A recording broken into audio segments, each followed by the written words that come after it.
Hello everyone, welcome to Talktor Who. Ooh-wee-oo. No video today because we're only with myself. My name is Lincoln Echo and I'm here with Moose. Moose. Hey guys. The only two people who were willing to watch this episode. Ugh. And I did it under protest. You certainly did. This episode is the Lazarus Experiment, Season 3, Episode 6. It aired May 5th, 2007. It has an IMDb rating of, get this, 6.8 out of 10. Granted, 5 is 50%, and so that would be a failure technically. Yeah. But 6.8. I wouldn't have given it a 6.8. No, I think that's fairly good for this episode. Yeah. And I mean, there were some bad episodes of Doctor Who, but this one is just, ugh. Yeah, I mean, like, this isn't on the same level of bad as the one with the Absorbaloff.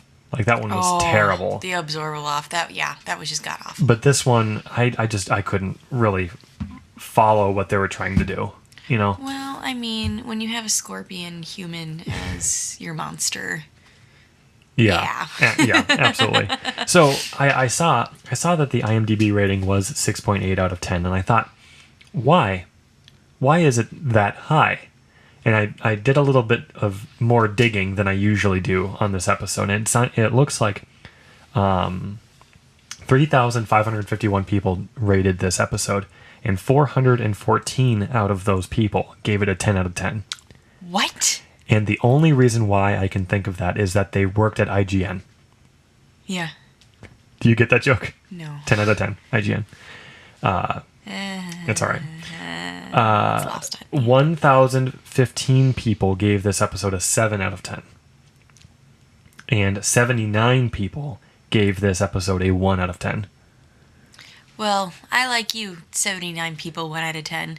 I'm just, in my mind, I'm thinking of this gif that I saw of this hand ringing a doorbell saying, "Ding dong, your opinion is wrong." That's all I'm thinking of. The average score from females under 18 was 8.1 out of 10. Oh, honeys. I don't know why this episode resonated so well with females under 18. Maybe it's a fact that Martha's mom just hates the doctor. Maybe that, or it's fiery passion. The naked butt of Lazarus at the end. I don't know. Is his last name, is it Gattise or Gaddis? Gattise, I think. Gattise. Shows you how much I watch Sherlock. Yeah. Nothing against Sherlock. It's a brilliant show. I just never got absolutely, into it. absolutely. Average score from people between 30 and 44 is 6.6, so that's a little bit more within the range of what I would expect. Mm-hmm. IMDb staff was the lowest of 6.5. Oh, which I think that was pretty funny. Okay, so this episode was directed by Richard Clark, who directed Gridlock in 2007, the Doctor's Wife in 2011, and Night Terrors in 2011. The writer was Stephen Greenhorn, which I think is an ironic name. Greenhorn. Yes. Because the only other ones that he wrote were The Doctor's Daughter and The Magician's Apprentice. Specifically, the character of the Hath characters. Character, sure. If I remember that correctly. Which actually makes me sad because I really enjoyed The Doctor's Daughter as an episode.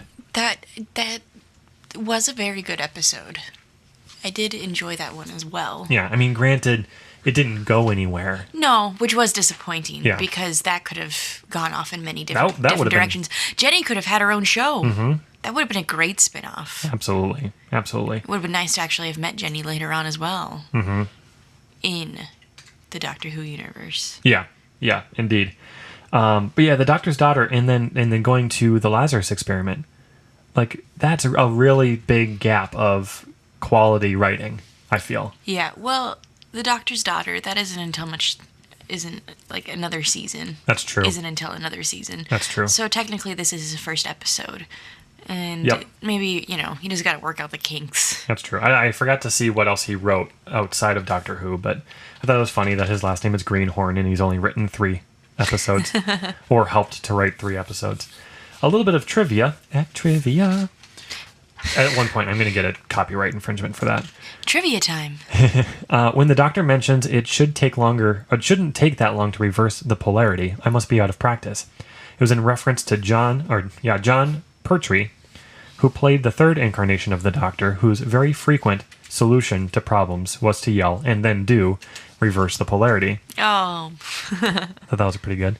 The set piece for the capsule of Lazarus' genetic manipulation device is actually the redecorated descent capsule from Doctor Who: The Impossible Planet. Oh, yeah. You can kind of see that. I could see that. Yeah. The working title for this episode was The Madness of Professor Lazarus.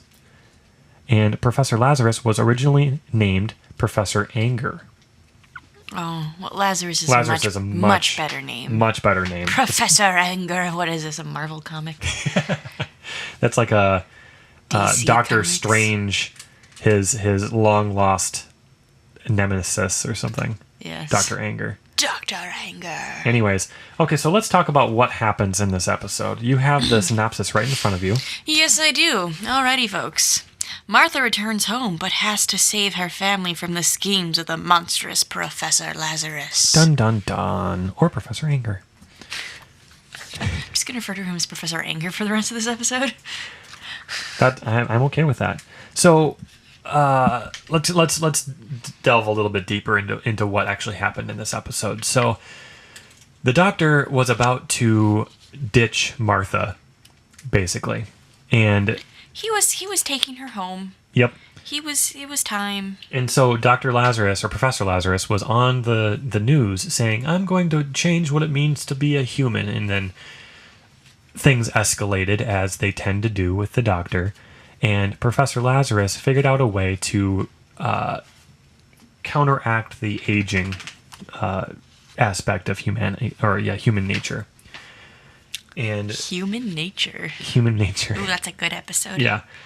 And he, unbeknownst to him, changed or altered his DNA and turned himself into this scorpion human hybrid thing that terrorized everyone. Which apparently is a human form that genetics rejected millions of years ago. According to the Doctor, of course. And I think my main beef with this episode has to be the design of that monster. Also, the CGI is just terrible. Oh, it's absolutely horrendous. But like it's almost as bad as a CGI in the first season. Oh yeah. I think the main problem that I had with even just the monster's visuals is the fact that it had a human face. Like, that was the only thing human about that monster. Like, if they're gonna, it had a rib cage that was human. Barely. But like, it had a human face, and then when it like tried to attack people, it had those weird little pincer things that came out of it on the side. Well, yeah, his mouth split at the bottom. Yep. To like fully engulf people. Right. Like a dislocating jaw. If you're going to go through the process of creating this scorpion human hybrid thing, don't give it a human face. It was just weird. It was way in the uncanny valley for me, personally. Yeah. What do you think? Like, why don't you like this episode? Because I know it's not a surprise that like no one on this podcast likes this episode. For me, the whole issue with this episode, yes, the design of the monster is rather monstrositous. I said that wrong. It's a monstrosity. The design is terrible, and it's just the whole storyline. I mean, Martha's mother is just so ready to believe that the Doctor is just a awful, awful person. She gets, like this one, he's a dangerous man type of comment, and she's ready to go off the deep end of, what are you doing? Look at your life. Look at your choices. Yeah. Do not sleep with this guy. Stay away from him. Which she already did in Shakespeare. Well, things happen when you share a bed. Brown wink, chicken, wink. brown cow. But it's just, it's this total animosity against the Doctor. I mean, at least Jackie knew enough to be concerned, whereas Martha has technically, just been gone for a single night. Yeah. A single night. And here it is, Martha Jones' mom. What's her name again? I don't remember. She's just jumping off the handle. It doesn't matter.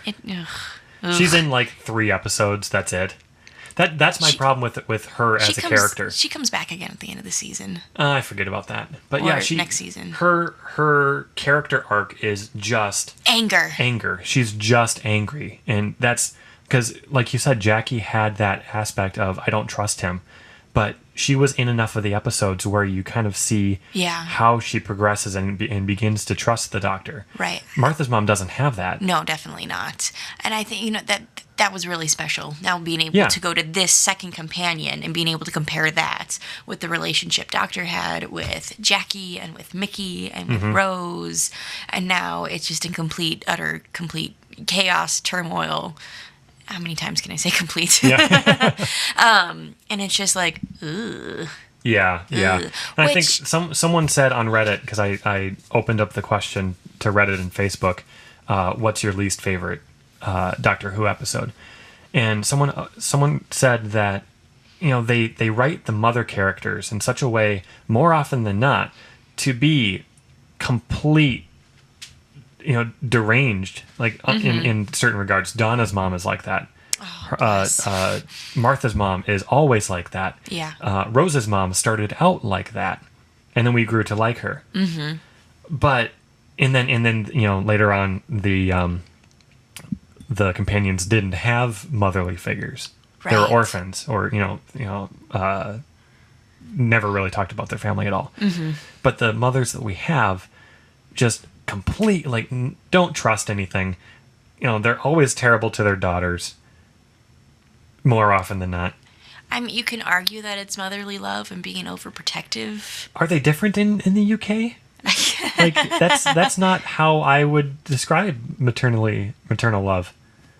I don't know. Maybe tough love. Across I guess. the pond. It's the tea. It's the tea. I'm gonna grab the dog again. We finally have a companion that has siblings. And, so there's that dynamic to work with. And like I just said that you missed, Martha, they're upper middle class, whereas, Jackie and Rose, they had nothing. Mm-hmm. And Martha comes from a whole lot more. Mm-hmm. And, there's the bitterness that Martha's mom has of. Do you think that there's a commentary there? About social structure? I mean, maybe. Maybe I'm just reading too much into commentary here. I know. Really, though, my social commentary that I bring away from this episode is that, and this goes back to the monster, just because, the doctor says that, this is a form that, humans' DNA rejected, millions of years ago. And right there, wow, humans are monsters. Yeah. We all have it within us to be these completely terrifying creatures.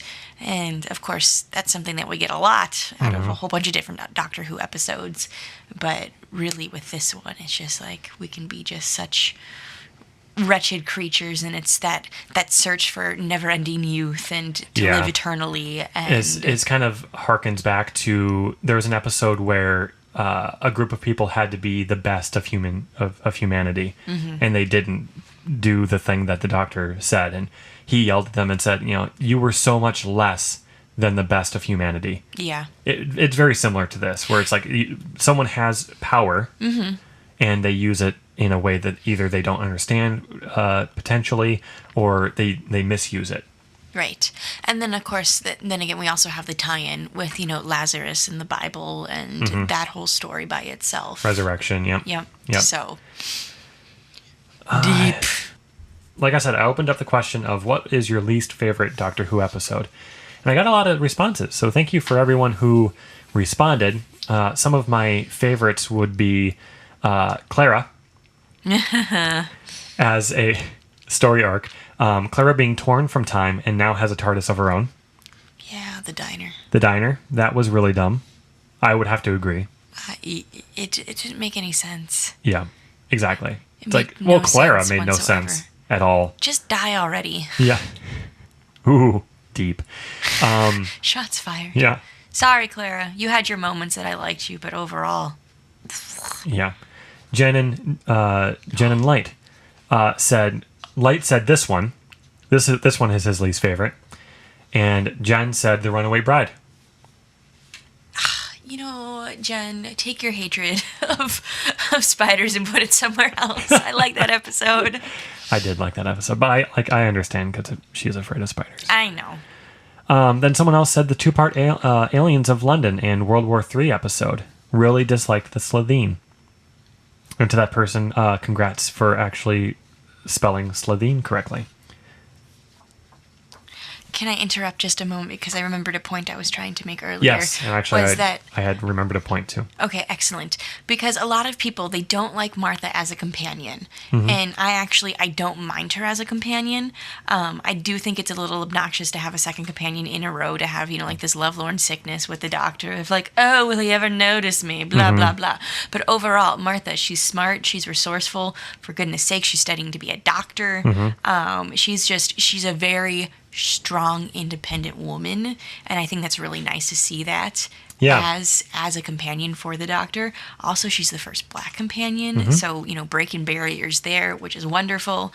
And we don't get another black companion until Bill, right, from season 10. Which, we haven't seen anything from season 10 yet. But then also, I think one of the reasons why people just don't like Martha could be because of this sick, dysfunctional relationship with her mom, and just the pure, utter hatred that her mother has for the doctor. I think that was one of the factors that actually made me like Donna a little bit more, is because she has that dysfunction with her mother, but her grandfather was an absolute Wilfred. Joy.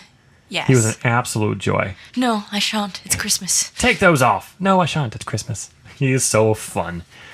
I'm really looking forward to watching those episodes again. But one thing I wanted to say, I kind of remembered what my point was earlier, is this is an episode I don't like overall, but there are certain aspects that make it interesting. Like there are takeaways from this episode that are really memorable. Yeah. Like when he's talking to Lazarus in the church or the cathedral, they talk about how he could get so much more done in 2 or 3 or 4 lifetimes. And he says, some people live more in 20 years than they do and than others in 80.